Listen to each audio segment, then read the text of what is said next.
తెలుగు రాష్ట్రాల్లో వింత వాతావరణం నెలకొంది. ఒకవైపు ఎండ భానుడు తన ప్రతాపాన్ని చూపిస్తున్నాడు, మరోవైపు అకాల వర్షాలు బీభత్సాన్ని సృష్టిస్తున్నాయి. మధ్యాహ్నం వరకు ఎండలు దంచి కొడుతున్నాయి, సాయంత్రానికి వాతావరణం చల్లబడిపోయి వర్షాలు కురుస్తూ ఉన్నాయి. దక్షిణ కోస్తాంధ్ర, పశ్చిమ మధ్య బంగాళాఖాతం, రాయలసీమ పరిసర ప్రాంతాల్లో భూ ఆవర్తనాల ప్రభావం కొనసాగుతోంది. దీంతో ఆంధ్రప్రదేశ్లో రానున్న 2 రోజులు వర్షాలు కురిసే అవకాశం ఉంది అని ఐఎండీ అంచనా వేస్తోంది. మరోవైపు తెలంగాణలోనూ గాలివానలు బీభత్సాన్ని సృష్టిస్తూ ఉన్నాయి.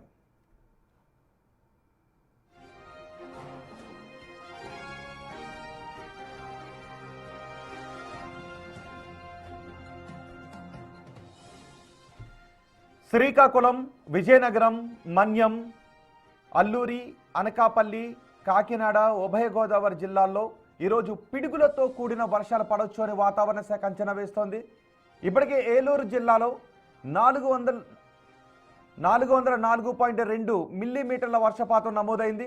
కృష్ణా, ఎన్టీఆర్, గుంటూరు, నెల్లూరు, తిరుపతి సహా పలు జిల్లాలలో తేలికపాటి వర్షాలు కురిసే అవకాశం ఉందని వాతావరణ శాఖ చెబుతోంది. సోమవారం నెల్లూరు, మన్యం జిల్లాలలో అత్యధికంగా 42.4 డిగ్రీల ఉష్ణోగ్రత నమోదైంది.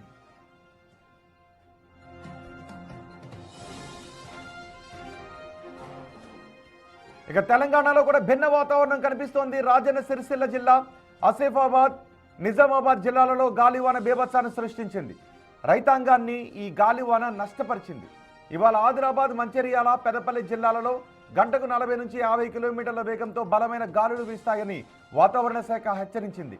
రానున్న 10 రోజులలో కరీంనగర్, వరంగల్, ఖమ్మం, ఆదిలాబాద్ జిల్లాలలో ప్రజలు ఎండల పట్ల అలర్ట్గా ఉండాలి అని వాతావరణ శాఖ సూచిస్తోంది.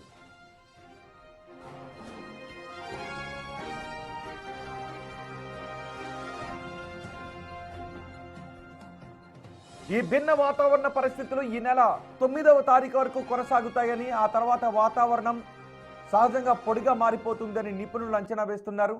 ఎండలు, పిడుగుల పట్ల ప్రజలు అప్రమత్తంగా ఉండాలి, అవగాహనతో ఉండాలి అని విపత్తు నిర్వహణ సంస్థ సూచిస్తోంది.